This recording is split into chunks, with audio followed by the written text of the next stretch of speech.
अस्सलाम वालेकुम dear students, my name is Hasan Raza. उम्मीद करता हूँ आप तमाम स्टूडेंट्स बखैर व आफियत हैं।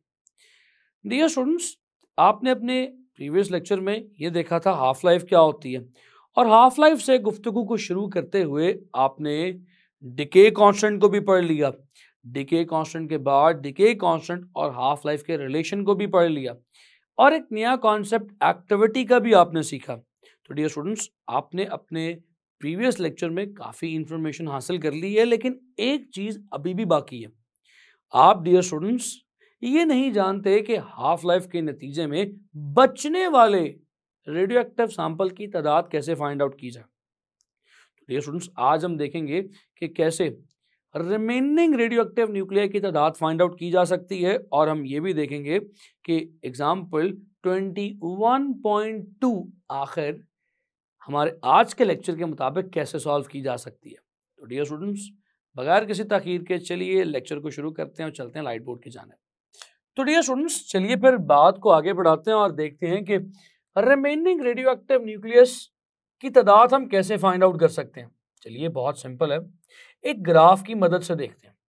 अब हम यहाँ पे जो ग्राफ ड्रॉ करने लगे हैं डियर स्टूडेंट्स, उस ग्राफ में हर ग्राफ की तरह दो एक्सेस है, एक एक्स एक्सेस और एक वाई एक्सेस। डियर स्टूडेंट्स, हम एक्स एक्सेस पे लेंगे time. So along X axis हम ले रहे हैं टाइम। इस टाइम पे हम जो पॉइंट्स मार्क करेंगे वो पॉइंट्स होंगे फर्स्ट हाफ लाइफ का टाइम, सेकंड हाफ लाइफ का टाइम, थर्ड हाफ लाइफ और फिर फोर्थ हाफ लाइफ का टाइम।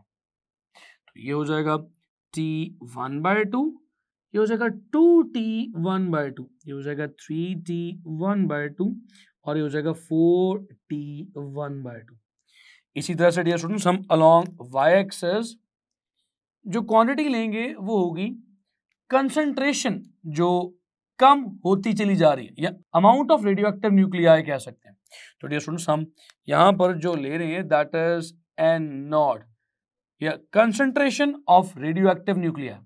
स्टूडेंट्स देखिए, अब होने क्या वाला है, आपके पास पहली हाफ लाइफ के बाद आपने कहा था कि इनिशियल कंसंट्रेशन का हाफ डिके कर जाते हैं। आप ये बात तो इससे पिछले लेक्चर में भी पढ़ चुके हैं। तो अगर ये एन नॉट है इस पॉइंट पे, तो एन नॉट का हाफ यकीनन किसी इस पॉइंट पे यहां पे होगा। तो ग्राफ में हमारे पास जो पहला पॉइंट आएगा dear students one half life का, वो ये आएगा। एक और हाफ लाइफ गुजरेगी तो फिर क्या होगा। सो डियर स्टूडेंट्स, इस पॉइंट को हम चलें पहले लिख लेते हैं जल्दी से। ये पॉइंट कहलाएगा एन नॉट डिवाइडेड बाय 2। अब देखिए, एक और हाफ लाइफ गुजरी, तो एक और हाफ लाइफ गुजरने के बाद इसके मजीद आधे न्यूक्लियाई डिके कर जाएंगे। तो N naught by 2 divided by 2 क्या होगा, यानी इसका हाफ क्या होगा। डियर स्टूडेंट्स, करके देखते हैं। यहाँ पे इसका हाफ क्या हो जाएगा, N naught divided by 2 divided by 2, मजीद इसका half, it will become N naught by 4, यानी कि अब हमारे पास क्वार्टर रेडियो एक्टिव न्यूक्लियाई बचेंगे। तो इसका हाफ यकीनन यहां पर कहीं पर हमारे पास पॉइंट आएगा जो कि एन नॉट बाय 4 के इक्वल होगा। तो डियर स्टूडेंट्स, सेकेंड पॉइंट हमारे पास ग्राफ पे तकरीबन ये वाला बनेगा। स्टूडेंट्स, जब थर्ड हाफ लाइफ गुजरेगी, थर्ड हाफ लाइफ के बाद क्या होगा, जो रेडियो एक्टिव सैंपल हमारे पास बच गया है उसका भी हाफ डिके कर जाएगा। तो इसका भी हाफ डिके करने का क्या मतलब है dear students, n naught by 4 divided by 2, यानी एन नॉट बाय 8 बचेंगे सिर्फ। हमारे पास जो नेक्स्ट पॉइंट आएगा डियर स्टूडेंट्स इस थर्ड हाफ लाइफ पर, वो इसका भी हाफ, यानी कि यहां पर कोई पॉइंट आएगा एन नॉट बाय 8 का, यानी कि दिस पॉइंट जो इसके कोरस्पॉन्डिंग सामने होगा। तो अगर आप ग्राफ देखें तो जब जीरो टाइम गुजरा था तो इनिशियल कंसंट्रेशन थी, ये ग्राफ इस तरह से एक्सपोनेंशियली डिक्रीज करता जा रहा है। सो डियर स्टूडेंट्स, आपने हर हाफ लाइफ के बाद कम होने वाले रेडियो एक्टिव सैंपल्स की तादाद को ग्राफ पर ड्रॉ करने की कोशिश की, और आपने ग्राफ पे ये देखा कि ये ग्राफ एक्सपोनेंशियली डिक्रीज करता चला जा रहा है। डियर स्टूडेंट्स, ये ग्राफ एक खास पॉइंट पर आने के बाद एक्स एक्सिस के पैरेलल हो जाएगा। आप जानते हैं इसका मतलब क्या है, जब ये ग्राफ एक्स एक्सिस के पैरेलल हो गया तो उसका मतलब यह है कि कभी भी एक्स एक्सिस को टच नहीं करेगा, और एक्स एक्सिस पे जो कंसंट्रेशन है वो 0 हो जाती है, एक्स एक्सिस पे वाई एक्सिस की वैल्यू 0 होती है। तो चूंकि ये ग्राफ एक्स एक्सिस को कभी टच नहीं करेगा, इसका मतलब है कि रेडियोएक्टिव सैंपल की तादाद कभी 0 नहीं होगी। और वैसे भी देखिए, अगर आप चीजों को हाफ करते चले जाएं, हर बार हाफ करते चले जाने से कभी भी 0 नहीं आता। इसीलिए याद रखिएगा कि एक रेडियोएक्टिव सैंपल कभी भी एक्सटिंक्ट नहीं हो सकता। तो चूंकि एक रेडियोएक्टिव सैंपल कभी एक्सटिंक्ट नहीं हो सकता, तो मैं लिख सकता हूं कि उसे एक्सटिंक्ट होने के लिए लेट से इनफिनिट टाइम चाहिए। तो इसी पॉइंट को हम यहां पे लिख देते हैं, graph will never intersect the x-axis. That means the radioactive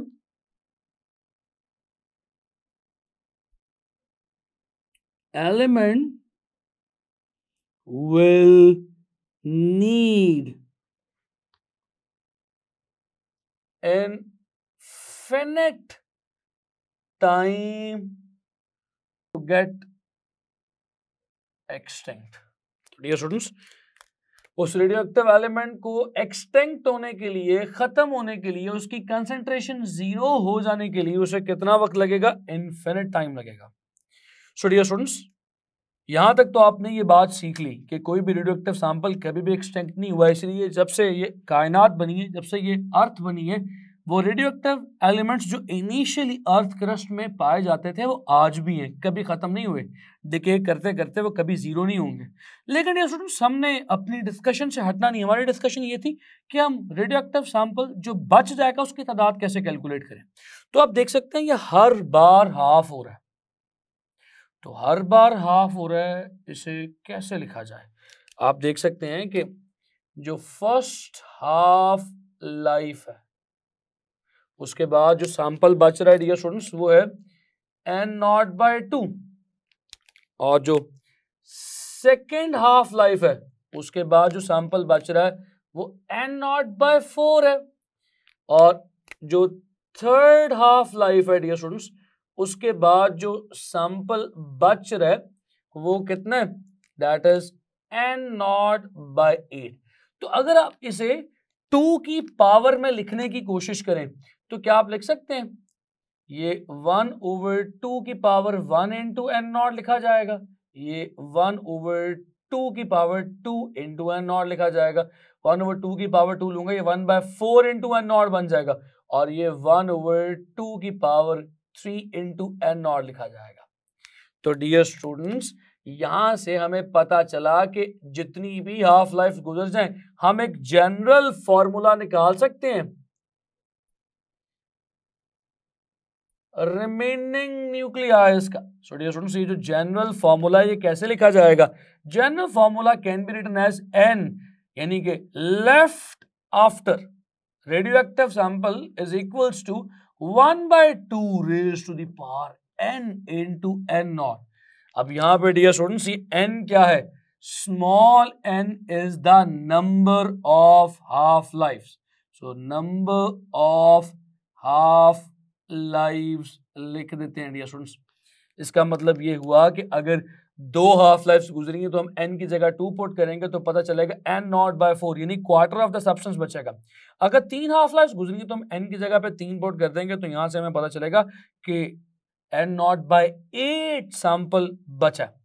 so dear students, ये वो जनरल फॉर्मूला था जिसे हम लेफ्ट आफ्टर या एंड पे बचे हुए एक खास टाइम के बाद बचे हुए सैंपल की तादाद फाइंड आउट कर सकते हैं। स्टूडेंट्स, इसके बाद इस टॉपिक में एंड पे जो लास्ट कॉन्सेप्ट है that is artificial radio activity. चलिए उसे भी डिस्कस कर लेते हैं। Let's talk about artificial radio activity क्या है। स्टूडेंट्स, ये जो आर्टिफिशियल रेडियो एक्टिविटी है ये भी बहुत सादा सा और आसान सा कॉन्सेप्ट है। देखिए, हमारे पास नेचर में बहुत सारे रेडियो एक्टिव अनस्टेबल सब्सटेंसेस मौजूद हैं, जैसे कि यूरेनियम। यूरेनियम का न्यूक्लियस इतना बड़ा है कि वो न्यूक्लियस अपने आप को स्टेबल करने के लिए रेडिएशंस जैसे कि अल्फा बीटा एमिट करता रहता है। तो डियर स्टूडेंट्स, जो यूरेनियम है वो खास तौर पे अल्फा एमिट करके अपने आप को थोरियम में कन्वर्ट करता है। रिएक्शन हमने पहले देख लिए हैं। तो ये जो यूरेनियम है ये नेचुरली अनस्टेबल है, नेचुरली रेडियो एक्टिव है, जबकि बहुत सारे ऐसे भी एलिमेंट्स हैं जो कि नेचुरली कुदरतन रेडियो एक्टिव नहीं, लेकिन हम रेडियो एक्टिव बना सकते हैं। हम उन्हें रेडियो एक्टिव कैसे बना सकते हैं? हम उन्हें रेडियो एक्टिव बना सकते हैं उन पे अल्फा बीटा या फिर न्यूट्रॉन की बम्बार्डमेंट से। तो डियर स्टूडेंट्स, ये जो अमल है जिसमें एक स्टेबल रेडियो एक्टिव न्यूक्लियस पर अल्फा बीटा या न्यूट्रॉन की बम्बार्डमेंट से उसे अनस्टेबल बनाया जाए, ये आर्टिफिशियल रेडियोएक्टिविटी कहलाता है। और वो जो अनस्टेबल न्यूक्लियस हमारे पास एज अ रिजल्ट आता है वो आर्टिफिशियल रेडियोएक्टिव आइसोटॉप कहलाता है। तो चलिए फिर आर्टिफिशियल रेडियोएक्टिविटी को डिस्क्राइब कर देते हैं, डिफाइन कर देते हैं। सो ये क्या है? ये है process of making unstable radioactive nucleus from stable nucleus by the bombardment of alpha rays, beta rays or neutron is called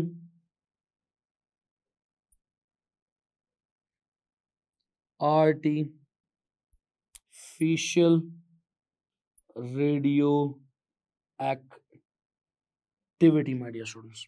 तो आर्टिफिशियल रेडियोएक्टिविटी के कॉन्सेप्ट से भी हम अब वाकिफ हो चुके हैं। तो चलिए डियर स्टूडेंट्स, फिर अब इस लेक्चर को वाइंड अप करते हैं।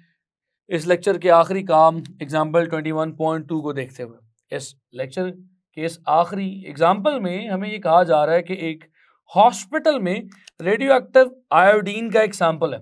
अब रेडियो एक्टिव आयोडीन का जो सैंपल है डियर स्टूडेंट्स, उसकी मिकदार हमें मास की फॉर्म में दी हुई है 20 मिलीग्राम्स। तो इनिशियल मिकदार है, इनिशियल को हम एन नॉट कहा करते थे, तो एन नॉट को मैं एम नॉट लिख रहा हूँ क्योंकि अब मास गिवन है और उसकी हाफ लाइफ 8 डेज गिवन है। टोटल 48 डेज के बाद आपने बताना है कि वो सैंपल कितना बचेगा। डियर स्टूडेंट्स, आप फाइंड आउट करना चाह रहे हैं लेफ्ट आफ्टर, तो इसी फॉर्मूला से क्यों ना करके देखें, बहुत सिंपल है, हो जाएगा। आप फॉर्मूला जानते हैं, आपने क्या लगाना है। अब मैं n की बजाय m लिखूंगा क्योंकि मास फाइंड आउट करना है, और 1/2 into small n is the number of half life जो इस 48 डे के स्पैन में गुजरेगी, और इंटू एम नॉट जो इनिशियल मास है। सो एक प्रॉब्लम है यहाँ पर। एक प्रॉब्लम ये है कि मुझे नंबर ऑफ हाफ लाइफ नहीं पता कितनी, मुझे ये पता हाफ लाइफ 8 दिन के बराबर है और टोटल 48 डेज का टाइम है। ऐसी सिचुएशन में याद रखिए, सीख लीजिए, अगर हाफ लाइफ टाइम दिया गया हो और टोटल टाइम दिया गया हो तो नंबर ऑफ हाफ लाइफ निकाली जा सकती है। कैसे? बहुत सिंपल है स्टूडेंट्स, याद रख लीजिएगा formula. Number of half life is equals to total time divided by half life time. Simple. तो अगर आप वैल्यूज पुट करें तो ये क्या बन जाएगा? Total time is 48 days divided by 8 days half life time है, तो ये 6 नंबर ऑफ हाफ लाइफ है टोटल। आपके पास वैल्यूज आ गई हैं, वैल्यूज पुट कीजिए इस इक्वेशन में। इसे इक्वेशन नंबर 1 कह देते हैं। Putting values in equation number 1, putting values in 1, what you will get dear students, m की जगह आप m लिखेंगे जो फाइंड आउट करना है, 1/2, n की जगह 6 लिख देंगे और यहाँ पे 20 लिख देंगे। Dear students, 1/2 raise to the power 6 is 1/64, तो ये 1/64 इंटू 20 आ जाएगा जो कि 0.3125 मिलीग्राम्स है, यानी कि तकरीबन 48 डेज के बाद उस हॉस्पिटल की उस फार्मास्यूटिकल शॉप में सिर्फ 0.31 to 5 milligram radio active iodine का आइसोटॉप बचेगा। उम्मीद करता हूँ डियर स्टूडेंट्स आपने लर्निंग भी की है और डियर स्टूडेंट्स बहुत सिंपल कॉन्सेप्ट थे, आपने नोट भी किए हैं। नोट करना बहुत ज़्यादा ज़रूरी है। एग्ज़ाम डे से पहले पहले अपने नोट्स अगर तैयार किए हों तो एग्ज़ाम डे पे ज़्यादा परेशान नहीं होना पड़ता और दूसरे नोट्स को ज़्यादा देखना भी नहीं पड़ता। अपना बेइंतहा ख्याल रखें। मुलाकात करूंगा आपसे अगले लेक्चर में। सी यू नेक्स्ट टाइम। अल्लाह हाफ़िज़।